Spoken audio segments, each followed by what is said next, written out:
Will Lance Armstrong confess to doping when he appears on Oprah? Sources familiar with his thinking say it's possible. Vanessa O'Connell is one of the reporters who has been covering this story with Lance Armstrong for the last several years. She's right here with us. Thanks for being here. Appreciate it.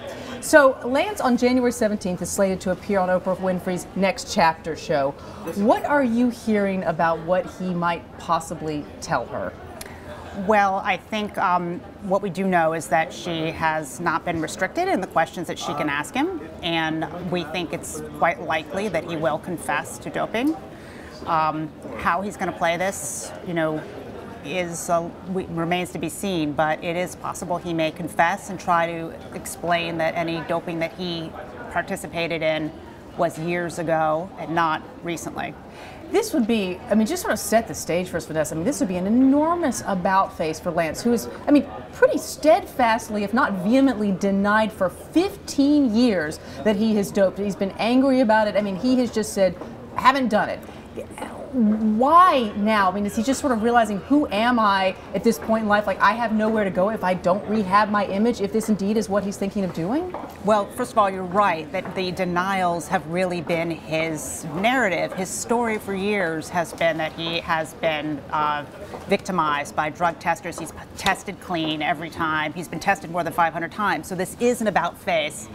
I think that he would like to rehabilitate his reputation and his image, essentially, and so it's just obvious to him and to his advisors that some sort of public acknowledgement, maybe even apology and remorse, would be a part of that if he does hope to rehabilitate his image, and he does. Because he's lost a lot. Remind us of this. I know for one, he was stripped of all his cycling titles and awards going back to '98. And he can't participate anymore, right, in cycling, or most cycling or triathlon events? He's retired from cycling, and he has moved into triathlon. He has been stripped of his titles, so he's not going to regain those. He would like to return to competing in the triathlons. He's 40 or 41, and whatever he says on Oprah may not necessarily let him do that, because he would have to work that out with the U.S. Anti-Doping Agency, and they would require a very thorough and full confession in order to allow him to return to sports. And even then, there still may be a waiting period. So if he's 40 to 41, he may be 48 by the time he's able to return to the triathlon. He really does want to continue to compete. This is who he is. He is an athlete. And what about his foundation? What about the potential impact on that? Well, the foundation, his cancer foundation, right? Right. Lance's problems and stripping of his titles, and he stepped down as chairman of the foundation, and then is no longer involved in the foundation now. That has been very hard for the foundation, very, very hard.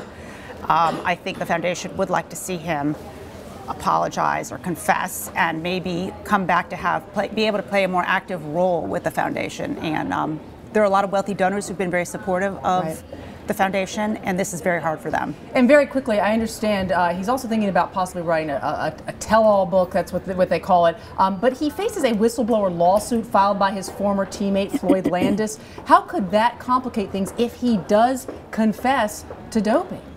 Yes, and so it does get a little complicated because of the legal issues that he faces, including the whistleblower lawsuit.